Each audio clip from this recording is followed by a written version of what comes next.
ಮಿತ್ರರೇ ನಮಸ್ಕಾರ. ಮಿತ್ರರೇ, ಅಮೆರಿಕದಲ್ಲಿ ಸರ್ಕಾರ ಬದಲಾಗುವುದಕ್ಕೆ ಇನ್ನು ಕೇವಲ 12 ದಿನಗಳು ಮಾತ್ರ ಬಾಕಿ ಇದೆ. ಬೈಡನ್ ಸರ್ಕಾರ ಮುಕ್ತಾಯವಾಗಿ ಟ್ರಂಪ್ ಯುಗ ಆರಂಭವಾಗುತ್ತೆ. ಮಿತ್ರರೇ, ಭಾರತ ಟ್ರಂಪ್ ಬಗ್ಗೆ ಸಾಕಷ್ಟು ನಿರೀಕ್ಷೆಯನ್ನು ಇಟ್ಟುಕೊಂಡಿದೆ. ಟ್ರಂಪ್ ಬಂದಿದ್ದರಿಂದ ಭಾರತಕ್ಕೆ ಅದು ಒಳ್ಳೇದಾಗಬಹುದು, ಇದು ಒಳ್ಳೇದಾಗಬಹುದು, ಆ ಕ್ಷೇತ್ರದಲ್ಲಿ ನಮಗೆ ಹೆಲ್ಪ್ ಆಗಬಹುದು, ಹೀಗೆ ಅನೇಕ ನಿರೀಕ್ಷೆಗಳಿದೆ. ಇದು ಕೇವಲ ನಿರೀಕ್ಷೆಗಳು ಮಾತ್ರ.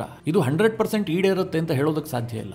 ಯಾಕೆ ಅಂತಂದ್ರೆ ಈ ಅಮೆರಿಕವನ್ನ 3 ಕಾಸಿಗೆ ನಂಬೋದಕ್ಕೆ ಸಾಧ್ಯ ಇಲ್ಲ. ಕೊನೆಗೆ ಅಂತಿಮವಾಗಿ ಯಾವ ಸ್ಥಿತಿ ಬರಬಹುದು ಅಂತಂದ್ರೆ ಬೈಡನ್ನೇ ಉತ್ತಮವಾಗಿದ್ರಪ್ಪ, ಅವರ ಆಳ್ವಿಕೆಯ 4 ವರ್ಷಗಳೇ ಭಾರತಕ್ಕೆ ಒಳ್ಳೆಯದಾಗಿತ್ತು ಅಂತ ಅನಿಸಿದ್ರೂ ಕೂಡ ಆಶ್ಚರ್ಯ ಇಲ್ಲ. ಯಾಕೆಂತಂದ್ರೆ ಅಮೆರಿಕ ಒಂದು ಊಸುರುವಳ್ಳಿ ದೇಶ. ಅಲ್ಲಿ ಯಾವಾಗ ಯಾರು ಯಾವ ನಿರ್ಧಾರ ಕೈಗೊಳ್ತಾರೆ ಯಾವುದನ್ನು ಕೂಡ ಹೇಳೋದಕ್ಕೆ ಸಾಧ್ಯ ಇಲ್ಲ. ಅದೇನೇ ಇರಲಿ ಮಿತ್ರರೇ, ಆದ್ರೂ ಕೂಡ ಭಾರತಕ್ಕೆ ದೊಡ್ಡ ಮಟ್ಟದಲ್ಲಿ ಟ್ರಂಪ್ ಮೇಲೆ ನಿರೀಕ್ಷೆ ಇದೆ. ಆದ್ರೆ ಈಗ ಬೈಡನ್ ಹೇಳ್ತಾ ಇದ್ದಾರೆ, ನೀವ್ಯಾಕೆ ಟ್ರಂಪ್ ಮೇಲೆ ನಿರೀಕ್ಷೆ ಇಟ್ಕೊಂಡಿದ್ರಿ? ನಿಮ್ಮ ಅತಿ ದೊಡ್ಡ ನಿರೀಕ್ಷೆ ಆದಂತಹ ಕಳೆದ 27 ವರ್ಷದಿಂದ ನಿಮ್ಮ ಈಡೇರದ ಬಯಕೆ ಏನಿದೆ ಅದನ್ನ ನಾನು ಪೂರೈಕೆ ಮಾಡ್ತೀನಿ ಹೀಗಂತ ಭಾರತದ ಕಿವಿ ತಂಪು ಮಾಡುವಂತಹ ಕೆಲಸವನ್ನ ಬೈಡನ್ ಮಾಡಿದ್ದಾರೆ. ಬೈಡನ್ರ ಅತ್ಯಂತ ಆಪ್ತನಾಗಿರುವಂತಹ, ಬೈಡನ್ಗೆ ನಿಕಟವರ್ತಿಯಾಗಿರುವಂತಹ ಅಮೆರಿಕದ ಭದ್ರತಾ ಸಲಹೆಗಾರ ಭಾರತಕ್ಕೆ ಭೇಟಿ ಕೊಟ್ಟಿದ್ರು. ಭಾರತದಲ್ಲಿ ಅಜಿತ್ ದೋವಲ್ ಹೇಗೆ ನರೇಂದ್ರ ಮೋದಿ ಅವರಿಗೆ ಆಪ್ತರೋ ಅದೇ ರೀತಿಯಾಗಿ ಅಮೆರಿಕದಲ್ಲಿ ಭದ್ರತಾ ಸಲಹೆಗಾರರು ಅವರು ಕೂಡ ಬೈಡನ್ಗೆ ಅತ್ಯಂತ ಆಪ್ತರು. ಜೇಕ್ ಸುಲೇಮಾನ್ ಅನ್ನುವಂಥವ್ರು ಅವರು ಭಾರತಕ್ಕೆ ಬಂದಿದ್ರು. ಭಾರತದಲ್ಲಿ ನರೇಂದ್ರ ಮೋದಿ ಅವರನ್ನ ಭೇಟಿಯಾದ್ರು, ವಿದೇಶಾಂಗ ಸಚಿವರಾದಂತಹ ಎಸ್ ಜೈಶಂಕರ್ ಅವರನ್ನ ಭೇಟಿಯಾದ್ರು, NSA ಅಜಿತ್ ದೋವಲ್ರನ್ನ ಭೇಟಿಯಾದ್ರು. ಈ ಎಲ್ಲ ಭೇಟಿ ಆದ ಬಳಿಕ ಅವರು ಭಾರತದ ಕಿವಿಯನ್ನ ತಂಪಾಗಿಸಿದ್ದಾರೆ. ನೀವೇನು 27 ವರ್ಷದಿಂದ ಕಾಯ್ತಾ ಇದ್ರಿ, ಇದನ್ನ ಪೂರೈಸೋದಕ್ಕೆ ನಾವು ಸಿದ್ಧ ಇದ್ದೀವಿ. ಇದು ಭಾರತ ಮತ್ತು ಅಮೆರಿಕದ ಸಂಬಂಧ ಸುಧಾರಣೆ ಮಾಡೋದಕ್ಕೆ ತೀರಾ ಅನಿವಾರ್ಯವಾಗಿದೆ ಹೀಗಂತ ಒಂದು ಸ್ಟೇಟ್ಮೆಂಟ್ ಕೊಟ್ಟಿದ್ದಾರೆ. ಅದು ಯಾವುದಕ್ಕೆ ಸಂಬಂಧಪಟ್ಟಂತೆ? ಭಾರತದ ಮೇಲೆ ಅಮೆರಿಕದ ನಿರ್ಬಂಧದ ಕುರಿತಾಗಿ. ನಿಮ್ಗೆ ಆಶ್ಚರ್ಯ ಆಗಬಹುದು, ಅಮೆರಿಕ ಮತ್ತು ಭಾರತದ ನಡುವೆ ಇಷ್ಟೆಲ್ಲ ಸ್ನೇಹ ಇದೆ, ಇನ್ಯಾವ ನಿರ್ಬಂಧ ಇದೆ ಅಂತ. ಭಾರತದ ಪ್ರಮುಖವಾದಂತಹ 3 ಅಣು ಇನ್ಸ್ಟಿಟ್ಯೂಷನ್ಗಳ ಮೇಲೆ ಅಮೆರಿಕದ ನಿರ್ಬಂಧ ಇದೆ. ಇದು ಭಾರತದ ಪ್ರಗತಿಗೆ ಅತ್ಯಂತ ಮಾರಕವಾಗಿದೆ. ಇದನ್ನ ರಿಮೂವ್ ಮಾಡಬೇಕು ಅಂತ ಭಾರತ ಅನೇಕ ವರ್ಷಗಳಿಂದ ಪ್ರಯತ್ನ ಪಟ್ಟಿದೆ. ಆದ್ರೆ ಅಮೆರಿಕ ಇದಕ್ಕೆ ಸೊಪ್ಪು ಹಾಕಿರಲಿಲ್ಲ. ಈಗ ಬೈಡನ್ ಹೋಗೋದಕ್ಕೂ ಮುಂಚೆ ಭಾರತಕ್ಕೆ ಅಂತಹದೊಂದು ಖುಷಿಯ ಸುದ್ದಿಯನ್ನು ಕೊಡ್ತಾ ಇದ್ದಾರೆ, ನಾವಿದನ್ನ ರಿಮೂವ್ ಮಾಡೋದಕ್ಕೆ ಸಿದ್ಧ ಇದ್ದೀವಿ ಅಂತ. ಹಾಗಾದ್ರೆ ಮಿತ್ರರೇ, ಯಾಕೋಸ್ಕರವಾಗಿ ಬೈಡನ್ ಈ ತೀರ್ಮಾನವನ್ನು ಕೈಗೊಳ್ತಾ ಇದ್ದಾರೆ? ನಿಜವಾಗ್ಲೂ ಬೈಡನ್ ನಿರ್ಗಮಿಸುವ ಮುಂಚೆ ಭಾರತದ ಅಣು ಇನ್ಸ್ಟಿಟ್ಯೂಷನ್ಗಳ ಮೇಲಿರುವಂತಹ ನಿರ್ಬಂಧವನ್ನ ಮುಕ್ತಿಗೊಳಿಸ್ತಾರ? ಯಾಕೋಸ್ಕರವಾಗಿ ಅಮೆರಿಕ ಭಾರತದ ಅಣು ಇನ್ಸ್ಟಿಟ್ಯೂಷನ್ಗಳ ಮೇಲೆ ನಿರ್ಬಂಧವನ್ನು ವಿಧಿಸಿತ್ತು? ಇದು ಭಾರತದ ಮೇಲೆ ಏನ್ ಪರಿಣಾಮ ಬೀರಿದೆ? ಇದೆಲ್ಲವುದನ್ನ ಈ ವಿಡಿಯೋದಲ್ಲಿ ನಿಮಗೆ ಸವಿಸ್ತಾರವಾಗಿ ತಿಳಿಸಿಕೊಡುವಂತಹ ಪ್ರಯತ್ನ ಮಾಡ್ತೀನಿ. ನೀವು ಈ ವಿಡಿಯೋನ ಕೊನೆವರೆಗೂ ಮಿಸ್ ಮಾಡದೆ ನೋಡಿ. ಮಿತ್ರರೇ, ಜನವರಿ 20ನೇ ತಾರೀಕು ಬೈಡನ್ ಅವರ ಅಧಿಕಾರಾವಧಿ ಅಂತ್ಯ ಆಗ್ತಾ ಇದೆ. ಬೈಡನ್ ಹೋಗುವ ಮುಂಚೆ ಅನೇಕ ನಿರ್ಧಾರಗಳನ್ನ ಕೈಗೊಳ್ತಾ ಇದ್ದಾರೆ. ಯಾಕೆ ಅಂತಂದ್ರೆ ಮುಂದೆ ಟ್ರಂಪ್ ಸರ್ಕಾರ ಬರ್ತಾ ಇದೆ. ಟ್ರಂಪ್ ಅವರ ಸರ್ಕಾರ ಬೈಡನ್ ಪಕ್ಷದ ಸರ್ಕಾರ ಅಲ್ಲ. ಹೀಗಾಗಿ ಬೈಡನ್ ಸರ್ಕಾರಕ್ಕೆ ಒಂದಷ್ಟು ಉದ್ದೇಶಗಳಿದ್ವಲ್ಲ, ಎಷ್ಟಾಗುತ್ತೋ ಅಷ್ಟು ಈಡೇರಿಸೋದಕ್ಕೆ ಅವರು ಪ್ರಯತ್ನ ಮಾಡ್ತಾ ಇದ್ದಾರೆ. ಅವರಿಗೆ ದೊಡ್ಡ ಯಶಸ್ಸು ಸಿಕ್ಕಿದ್ದು ಅಂತಂದ್ರೆ ಸಿರಿಯಾದಲ್ಲಿ ಅಸದ್ ಸರ್ಕಾರವನ್ನ ಕೊನೆಗೊಳಿಸಿದ್ದು. ಇದು ಹಲವು ವರ್ಷಗಳ ಬಯಕೆ ಆಗಿತ್ತು, ಅದನ್ನ ಬೈಡನ್ ಈಡೇರಿಸಿದ್ರು. ನನ್ನ ಪ್ರಕಾರ ಬೈಡನ್ಗೆ ಸಿಕ್ಕಂತಹ ಅತಿ ದೊಡ್ಡ ಜಯ ಅಂತಂದ್ರೆ ತಪ್ಪಾಗ್ಲಿಕ್ಕಿಲ್ಲ. ಮಿತ್ರರೇ, ಹೀಗಿರಬೇಕಾದಂತಹ ಸಂದರ್ಭದಲ್ಲಿ ಅಮೆರಿಕದ ಒಳಗೂ ಕೂಡ ಅನೇಕ ತೀರ್ಮಾನವನ್ನ ಬೈಡನ್ ಕೈಗೊಳ್ತಾ ಇದ್ದಾರೆ. ಅಂದ್ರೆ ಎಷ್ಟಾಗುತ್ತೋ ಅಷ್ಟು ಮಾಡೋಣ ಅಂತ. ಇದರ ನಡುವೆ ಭಾರತದ ಮೇಲೆ ಒಂದು ನಿರ್ಬಂಧ ಇತ್ತು. ಅದು ಕೂಡ ಒಂದಲ್ಲ, ಭಾರತದ ಪ್ರಮುಖವಾದಂತಹ 3 ಇನ್ಸ್ಟಿಟ್ಯೂಷನ್ಗಳ ಮೇಲಿರುವಂತಹ ನಿರ್ಬಂಧ.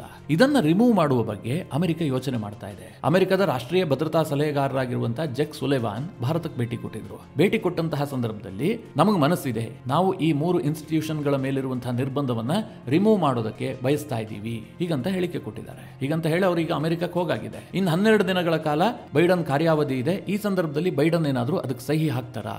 ಇದನ್ನ ಭಾರತ ಎದುರು ನೋಡ್ತಾ ಇದೆ. ಮೊದಲಿಗೆ ಆ ನಿರ್ಬಂಧಗಳೇನು ಅಂತ ನಿಮಗೆ ಹೇಳ್ತೀನಿ. ಇದನ್ನ ಹೇಳಬೇಕಾದ್ರೆ ನಿಮಗೆ 1998ರ ಇತಿಹಾಸವನ್ನ ಹೇಳಬೇಕು. ನಿಮಗೆಲ್ಲ ಗೊತ್ತಿರುವ ಹಾಗೆ ಭಾರತದ ಇತಿಹಾಸದಲ್ಲಿ 1998 ಇದೆಯಲ್ಲ, ಇದನ್ನ ಸುವರ್ಣಾಕ್ಷರದಲ್ಲಿ ಬರೆದಿಡಬೇಕಾದಂತಹ ವರ್ಷ. ಯಾಕೆ ಅಂತಂದ್ರೆ ಭಾರತವನ್ನ ವಿಶ್ವಮಟ್ಟದಲ್ಲಿ ಸೂಪರ್ ಪವರ್ ಮಾಡಿದಂತಹ ವರ್ಷ. ಕಾರಣ ಏನು? ನಾವು ನ್ಯೂಕ್ಲಿಯರ್ ಪವರ್ ದೇಶ ಆದ್ವಿ. 1998ರಲ್ಲಿ ಭಾರತ ಪೋಖ್ರಾನ್ನಲ್ಲಿ ಅಣು ಪರೀಕ್ಷೆಯನ್ನು ಮಾಡಿತು. ಆ ಮೂಲಕವಾಗಿ ಭಾರತ ನ್ಯೂಕ್ಲಿಯರ್ ಪವರ್ ಹೊಂದಿದಂತಹ ದೇಶವಾಗಿ ಹೊರಹೊಮ್ಮಿತು. ಆದರೆ ಭಾರತದ ಈ ಒಂದು ಪ್ರಯತ್ನ ಇದೆಯಲ್ಲ, ಇದು ಅಮೆರಿಕಾಗೆ ವಿಪರೀತವಾಗಿ ಸಿಟ್ಟು ತರಿಸಿತ್ತು. ಯಾವ ಮಟ್ಟಿಗೆ ಅಮೆರಿಕ ಸಿಟ್ಟಾಗಿತ್ತು ಅಂತಂದ್ರೆ ಭಾರತದ ಮೇಲೆ ಸ್ಯಾಂಕ್ಷನ್ಗಳ ಮಳೆಯನ್ನೇ ಗರಿಯಿತು. ಒಟ್ಟು 200ಕ್ಕೂ ಹೆಚ್ಚು ಸ್ಯಾಂಕ್ಷನ್ಗಳನ್ನು ಅಮೆರಿಕ ವಿಧಿಸಿತು. 100 ಇನ್ಸ್ಟಿಟ್ಯೂಷನ್ಗಳ ಮೇಲೆ ಅಮೆರಿಕ ನಿರ್ಬಂಧವನ್ನು ವಿಧಿಸಿತು. ಮಿತ್ರರೇ, ಇದರಿಂದ ಭಾರತಕ್ಕೆ ದೊಡ್ಡ ಮಟ್ಟದ ಏಟಾಗಿದೆ. ಯಾಕೆ ಅಮೆರಿಕ ಅಷ್ಟೊಂದು ಸಿಟ್ಟಾಯಿತು ಕೇಳಿದ್ರೆ, ಭಾರತ ಅಮೆರಿಕಾಗೆ ಚಳ್ಳೆ ಹಣ್ಣನ್ನು ತಿನ್ನಿಸಿತ್ತು. ಭಾರತ ನ್ಯೂಕ್ಲಿಯರ್ ಪ್ರೋಗ್ರಾಮ್ ಅನ್ನು ಕೈಗೆತ್ತಿಕೊಂಡಿದೆ ಎನ್ನುವಂತ ಸಣ್ಣ ಸುಳಿವು ಕೂಡ ಅಮೆರಿಕಾಗೆ ಸಿಕ್ಕಿರಲಿಲ್ಲ. ಅವರಿಗೆ ಸ್ವಲ್ಪ ಡೌಟ್ ಇತ್ತು. ಅವರು ಸಾಕಷ್ಟು ಅದನ್ನು ಹುಡುಕೋದಕ್ಕೆ, ಅದನ್ನ ರೆಡ್ ಹ್ಯಾಂಡ್ ಆಗಿ ಹಿಡಿಬೇಕು ಅಂತ ಅನೇಕ ಪ್ರಯತ್ನಗಳನ್ನ ಮಾಡಿದ್ರು. ಆದರೆ ಭಾರತದ ತಂತ್ರಗಾರಿಕೆಯ ಮುಂದೆ ಅಮೆರಿಕದ ಕುಟಿಲ ನೀತಿಗೆ ಯಶಸ್ಸು ಸಿಗಲೇ ಇಲ್ಲ. ಭಾರತ ಗೌಪ್ಯವಾಗಿ ಆ ನ್ಯೂಕ್ಲಿಯರ್ ಟೆಸ್ಟ್ ಅನ್ನ ಪೂರೈಸಿತ್ತು.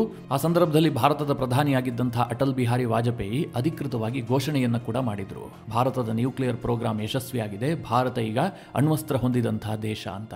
ಈ ಒಂದು ಘಟನೆ ಇದೆಯಲ್ಲ, ಅಮೆರಿಕದ ಗರ್ವಭಂಗ ಮಾಡಿದಂತಹ ಘಟನೆ ಅಂತಂದ್ರೂ ಕೂಡ ತಪ್ಪಾಗ್ಲಿಕ್ಕಿಲ್ಲ. ಈಗಲೇ ನೋಡಿ, ಒಂದು ವೇಳೆ ಭಾರತದ ಈ ಅಣು ಪ್ರೋಗ್ರಾಮ್ ಏನಾದರೂ ರಿವೀಲ್ ಆಗಿತ್ತು ಅಂತ ಅಂದುಕೊಳ್ಳಿ, ಅಮೆರಿಕ ಗೊತ್ತಾಗಿತ್ತಪ್ಪ, ಖಂಡಿತವಾಗ್ಲೂ ಭಾರತ ಆ ಪ್ರಯೋಗವನ್ನು ಮಾಡೋದಕ್ಕೆ ಸಾಧ್ಯ ಆಗ್ತಾ ಇರಲಿಲ್ಲ. ಆ ರೀತಿಯಾಗಿ ಅಮೆರಿಕ ಅದನ್ನು ತಡೆಯೋದಕ್ಕೆ ಪ್ರಯತ್ನ ಮಾಡ್ತಾ ಇತ್ತು. ನೀವು ಇರಾನ್ ವಿಚಾರದಲ್ಲಿ ಏನಾಗ್ತಾ ಇದೆ ಅಂತ ನೀವು ನೋಡಿದ್ರಿ. ಇರಾನ್ ಎಷ್ಟು ವರ್ಷದಿಂದ ಅಣ್ವಸ್ತ್ರ ದೇಶವಾಗಬೇಕು ಅಂತ ಪ್ರಯತ್ನ ಮಾಡ್ತಾ ಇದೆ. ಇದಕ್ಕೆ ಅಮೆರಿಕ ಮತ್ತು ಇಸ್ರೇಲ್ ಜಂಟಿಯಾಗಿ ಯಾವ ರೀತಿಯಾಗಿ ತಡೆ ಒಡ್ಡುತ್ತಾ ಇದೆ. ಇರಾನ್ನ ಅಣು ವಿಜ್ಞಾನಿಗಳನ್ನ ಅಮೆರಿಕ ಸೀಕ್ರೆಟ್ ಆಗಿ ಹೊಡೆದಾಕತ್ತೆ. ಇರಾನ್ನ ಅಣು ಪ್ರಯೋಗದ ಮೇಲೆ ಅನೇಕ ರೀತಿಯ ನಿರ್ಬಂಧಗಳನ್ನು ಅಮೆರಿಕ ವಿಧಿಸಿದೆ. ಇರಾನ್ ಅನ್ನು ನಜ್ಜುಗುಜ್ಜು ಮಾಡಿ ಹಾಕಿಬಿಟ್ಟಿದೆ. ಅಷ್ಟರ ಮಟ್ಟಿಗೆ ಅಮೆರಿಕ ಅದರ ಮೇಲೆ ನಿಗಾ ವಹಿಸಿದೆ. ಒಂದು ವೇಳೆ ಭಾರತದ ಅಣು ಪ್ರೋಗ್ರಾಂ ಏನಾದರೂ ಸೋರಿಕೆ ಆಗಿತ್ತು, ಭಾರತ ಇಂತಹ ಪ್ರಯತ್ನವನ್ನು ಮಾಡ್ತಾ ಇದೆ ಎನ್ನುವಂತಹ ಅಂಶ ಸೋರಿಕೆ ಆಗಿದ್ದೆ ಆದ್ರೆ ಅಮೆರಿಕ ಅದನ್ನು ಮಾಡೋದಕ್ಕೆ ಬಿಡ್ತಾ ಇರಲಿಲ್ಲ. ಅಷ್ಟರ ಮಟ್ಟಿಗೆ ಭಾರತವನ್ನು ತಡಿತಾ ಇತ್ತು. ಆದ್ರೆ ಭಾರತ ಎಲ್ಲೋದನ್ನ ಸೀಕ್ರೆಟ್ ಆಗಿ ಮಾಡಿತ್ತಲ್ಲ, ಇದರಿಂದಾಗಿ ಅಮೆರಿಕಾಗೆ ಭಾರಿ ಸಿಟ್ಟು ಬಂತು. ಭಾರತದ ಅಣು ಇನ್ಸ್ಟಿಟ್ಯೂಷನ್ಗಳ ಮೇಲೆ ನಿರ್ಬಂಧವನ್ನು ವಿಧಿಸಿತು. ಮಿತ್ರರೇ, ಇದಾಗಿ 27 ವರ್ಷಗಳು ಕಳೆದು ಹೋಗಿದೆ. ಆದರೂ ಕೂಡ ಭಾರತದ ಪ್ರಮುಖ 3 ಇನ್ಸ್ಟಿಟ್ಯೂಷನ್ಗಳ ಮೇಲೆ ಈಗಲೂ ಸಹ ನಿರ್ಬಂಧ ಇದೆ. ಆ 3 ಪ್ರಮುಖ ಇನ್ಸ್ಟಿಟ್ಯೂಷನ್ಗಳು ಯಾವುದು ಕೇಳಿದ್ರೆ, ಒಂದು ಭಾಭಾ ಅಟಾಮಿಕ್ ರಿಸರ್ಚ್ ಸೆಂಟರ್, ಎರಡನೇದಾಗಿ Indira Gandhi centre for atomic research, ಮೂರನೇದಾಗಿ ಇಂಡಿಯಾ ರೇರ್ ಅರ್ತ್ ಇನ್ಸ್ಟಿಟ್ಯೂಷನ್ಗಳು. ಈ 3 ಪ್ರಮುಖವಾದಂತಹ ಇನ್ಸ್ಟಿಟ್ಯೂಷನ್ಗಳ ಮೇಲೆ ಅಮೆರಿಕದ ನಿರ್ಬಂಧ ಇದೆ. ಈ ನಿರ್ಬಂಧ ಭಾರತಕ್ಕೆ ಯಾವ ರೀತಿಯಾಗಿ ಎಫೆಕ್ಟ್ ಆಗ್ತಾ ಇದೆ ಕೇಳಿದ್ರೆ, ಅಮೆರಿಕದ ಯಾವುದೇ ಟೆಕ್ನಾಲಜಿಗಳು ಕೂಡ ಈ ಇನ್ಸ್ಟಿಟ್ಯೂಷನ್ಗಳಿಗೆ ಬರೋದಿಲ್ಲ. ಅಂದ್ರೆ ಅಣು ವಿಚಾರವಾಗಿ ಅಮೆರಿಕದಿಂದ ಭಾರತಕ್ಕೆ ಏನೂ ಸಹಕಾರ ಸಿಗೋದಿಲ್ಲ. ಭಾರತ ನಿರಂತರವಾಗಿ ಪ್ರಯತ್ನ ಮಾಡ್ತಾ ಇದೆ ಈ ಅಣು ಇನ್ಸ್ಟಿಟ್ಯೂಷನ್ಗಳ ಮೇಲಿರುವಂತಹ ನಿರ್ಬಂಧವನ್ನು ತೆಗೆಸಬೇಕು ಅಂತ. ಅಮೆರಿಕದ ಯಾವುದೇ ಸರ್ಕಾರಗಳು ಕೂಡ ಇದಕ್ಕೆ ಪೂರಕವಾಗಿ ಪ್ರತಿಕ್ರಿಯೆ ಕೊಟ್ಟಿರಲಿಲ್ಲ. ಕೆಲವರಿಗೆ ಒಂದು ಪ್ರಶ್ನೆ ಬರಬಹುದು, ಅಮೆರಿಕ ಇವತ್ತು ನಮಗೆ ಇಷ್ಟೊಂದು ಮಿತ್ರ ದೇಶ, ಕೊಮ್ಕಾಸಾ, ಲೆಮುವಾ, ಬೆಕಾ, ಹೀಗೆ ಅನೇಕ ಒಪ್ಪಂದಗಳನ್ನು ಭಾರತ ಅಮೆರಿಕದ ಜೊತೆಗೆ ಮಾಡಿಕೊಂಡಿದೆ. ಎರಡೆರಡು ಕ್ವಾಡ್ ಅನ್ನು ಅಮೆರಿಕದ ಜೊತೆಗೆ ಭಾರತ ಹೊಂದಿದೆ. ಒಂದು ಜಪಾನ್, ಆಸ್ಟ್ರೇಲಿಯಾ, ಭಾರತ, ಅಮೆರಿಕ, ಇನ್ನೊಂದು U2, I2. ಈ 2 ಕ್ವಾಡ್ನಲ್ಲೂ ಕೂಡ ಭಾರತ ಅತ್ಯಂತ ಪ್ರಮುಖವಾದಂತಹ ಪಾಲುದಾರ ದೇಶ. ಅಮೆರಿಕ ಮತ್ತು ಭಾರತದ ನಡುವೆ ದೊಡ್ಡ ವ್ಯಾಪಾರ ಸಂಬಂಧ ಇದೆ. ಇಷ್ಟೆಲ್ಲ ಫ್ರೆಂಡ್ಲಿ ದೇಶವಾಗಿರುವಂತಹ ಅಮೆರಿಕ ಭಾರತದ ಮೇಲೆ ಈಗಲೂ ಕೂಡ ನಿರ್ಬಂಧವನ್ನು ವಿಧಿಸಿ ಕುಳಿತಿದೆಯಾ? ಇದರಿಂದ ಭಾರತಕ್ಕೆ ತೊಂದರೆ ಆಗ್ತಾ ಇದೆಯಾ? ಹೀಗೆ ಅನೇಕರಿಗೆ ಪ್ರಶ್ನೆ ಉದ್ಭವಿಸಬಹುದು. ಮಿತ್ರರೇ, ಇದೇ ಅಮೆರಿಕದ ದ್ವಿಮುಖ ನೀತಿ. ಅವರು ಒಂದು ಕೈಲಿ ಕೊಡ್ತಾರೆ, ಇನ್ನೊಂದು ಕೈಲಿ ಕಿತ್ಕೊಳ್ತಾರೆ. ಆ ರೀತಿಯಾದಂತಹ ಒಂದು ಉಸುರುವಳ್ಳಿ ದೇಶ ಈ ಅಮೆರಿಕ. ಇದಿಷ್ಟೇ ಅಲ್ಲ ಮಿತ್ರರೇ, ಭಾರತ ಮತ್ತು ಅಮೆರಿಕದ ನಡುವೆ ನ್ಯೂಕ್ಲಿಯರ್ ಲಯಬಿಲಿಟಿ ಕುರಿತಾಗಿಯೂ ಕೂಡ ದೊಡ್ಡ ಮಟ್ಟದ ತಿಕ್ಕಾಟ ಇದೆ. ಈ ನ್ಯೂಕ್ಲಿಯರ್ ಲಯಬಿಲಿಟೀಸ್ ಏನಂದ್ರೆ, ಭಾರತ ಇವತ್ತು ದೊಡ್ಡ ಮಟ್ಟದಲ್ಲಿ ಅಣು ವಿದ್ಯುತ್ತನ್ನ ಉತ್ಪಾದಿಸಬೇಕು ಅಂತ ಬಯಸ್ತಾ ಇರುವಂತಹ ದೇಶ. ಭಾರತದ ಗುರಿ ಎಷ್ಟಿದೆ ಅಂತಂದ್ರೆ, ಸರಿಸುಮಾರು 20,000 ಮೆಗಾವ್ಯಾಟ್ ವಿದ್ಯುತ್ತನ್ನ ಅಣುಶಕ್ತಿಯ ಮೂಲಕ ಉತ್ಪಾದಿಸಬೇಕು ಅಂತ ಭಾರತ ಗುರಿ ಇಟ್ಕೊಂಡಿತ್ತು. 2020ರ ವೇಳೆಗೆ ಇದು ಪೂರ್ತಿಯಾಗಬೇಕಾಗಿತ್ತು. ಆದರೆ ಇದು ಸಾಧ್ಯ ಆಗಿಲ್ಲ. ಈಗ ಭಾರತದ ಆ ಗುರಿ 2030ಕ್ಕೆ ವಿಸ್ತರಣೆಯಾಗಿದೆ. ಅಂದ್ರೆ 2030ರ ವೇಳೆಗೆ ಭಾರತದ ಒಟ್ಟಾರೆ ವಿದ್ಯುತ್ ಉತ್ಪಾದನೆಯಲ್ಲಿ 20,000 ಮೆಗಾವ್ಯಾಟ್ ವಿದ್ಯುತ್ ಏನಿದೆ, ಇದು ಅಣು ಇಂಧನವನ್ನು ಬಳಸಿ ತಯಾರು ಮಾಡಬೇಕು. ಇದು ಭಾರತದ ಗುರಿ. ಇದಕ್ಕೋಸ್ಕರವಾಗಿ ಬೇರೆ ಬೇರೆ ದೇಶಗಳಿಗೆ ಹೂಡಿಕೆ ಮಾಡುವಂತೆ ಭಾರತ ಆಹ್ವಾನವನ್ನು ಕೊಟ್ಟಿದೆ. ರಷ್ಯಾ ಭಾರತದಲ್ಲಿ ದೊಡ್ಡ ದೊಡ್ಡ ನ್ಯೂಕ್ಲಿಯರ್ ಪವರ್ ಪ್ಲಾಂಟ್ಗಳನ್ನು ರೆಡಿ ಮಾಡ್ತಾ ಇದೆ. ಫ್ರಾನ್ಸ್ ಮಾಡ್ತಾ ಇದೆ. ಅವರೆಲ್ಲರೂ ಕೂಡ ಭಾರತದ ನ್ಯೂಕ್ಲಿಯರ್ ಲಯಬಿಲಿಟಿ ಒಪ್ಪಂದ ಏನಿದೆ ಅದಕ್ಕೆ ಸಹಿ ಹಾಕಿದ್ದಾರೆ. ಈ ನ್ಯೂಕ್ಲಿಯರ್ ಲಯಬಿಲಿಟಿ ಒಪ್ಪಂದ ಅಂತಂದ್ರೆ, ವಿದೇಶದ ಒಂದು ಅಣುಸ್ಥಾವರ ಭಾರತದಲ್ಲಿ ಸ್ಥಾಪನೆ ಆಗಿರುತ್ತೆ. ಆ ಅಣುಸ್ಥಾವರದಲ್ಲಿ ಏನಾದರೂ ಘಟನೆಗಳು ಸಂಭವಿಸಿದ್ರೆ, ಎಲ್ಲಾದರೂ ಪ್ರಾಣಹಾನಿ ಆದ್ರೆ ಅಥವಾ ಅಣು ವಿಕಿರಣ ಸೋರಿಕೆ ಆದ್ರೆ ಅದರಿಂದ ದೊಡ್ಡ ಮಟ್ಟದ ಹಾನಿ ಆಗುತ್ತೆ. ಆ ಹಾನಿಯನ್ನ ಯಾರು ಭರ್ತಿ ಮಾಡಿಕೊಡ್ಬೇಕು? ಅಂದ್ರೆ ಕಂಪನಿ ಭರ್ತಿ ಮಾಡಬೇಕಾ, ಭಾರತ ಸರ್ಕಾರ ಭರ್ತಿ ಮಾಡಬೇಕಾ, ಅಮೆರಿಕ ಸರ್ಕಾರ ಭರ್ತಿ ಮಾಡಬೇಕಾ? ಇದ್ರ ಬಗ್ಗೆ ಭಾರತದ ಒಂದು ನಿಯಮ ಇದೆ. ಇದಕ್ಕೆ ರಷ್ಯಾ ಒಪ್ಕೊಂಡಿದೆ, ಫ್ರಾನ್ಸ್ ಒಪ್ಕೊಂಡಿದೆ, ಬೇರೆ ಬೇರೆ ದೇಶಗಳು ಇದನ್ನು ಒಪ್ಕೊಳ್ಳೋದಕ್ಕೆ ಸಿದ್ಧ ಇದ್ದಾವೆ. ಆದ್ರೆ ಅಮೆರಿಕ ಸಿದ್ಧ ಇಲ್ಲ. ಅಮೆರಿಕ ಏನು ಹೇಳ್ತಾ ಇದೆ, ನಾವು ಕಂಪನಿಗಳನ್ನು ಕಳುಹಿಸ್ತೀವಿ, ನಮ್ಮ ಕಂಪನಿಗಳು ಬಂದಲ್ಲಿ ಅಣುಸ್ಥಾವರಗಳನ್ನು ಸ್ಥಾಪನೆ ಮಾಡ್ತವೆ. ಆದ್ರೆ ಅಲ್ಲೇನಾದ್ರೂ ಎಡವಟ್ಟಾದ್ರೆ, ಅಂದ್ರೆ ಅಣು ವಿಕಿರಣ ಸೋರಿಕೆ ಇರಬಹುದು, ಪ್ರಾಣಹಾನಿ ಆಗುವಂತಹ ಸನ್ನಿವೇಶಗಳಿರಬಹುದು, ಅದಾಗಿದ್ದೆ ಆದ್ರೆ ಅದನ್ನ ಅಮೆರಿಕ ಭರ್ತಿ ಮಾಡಿಕೊಡೋದಿಲ್ಲ.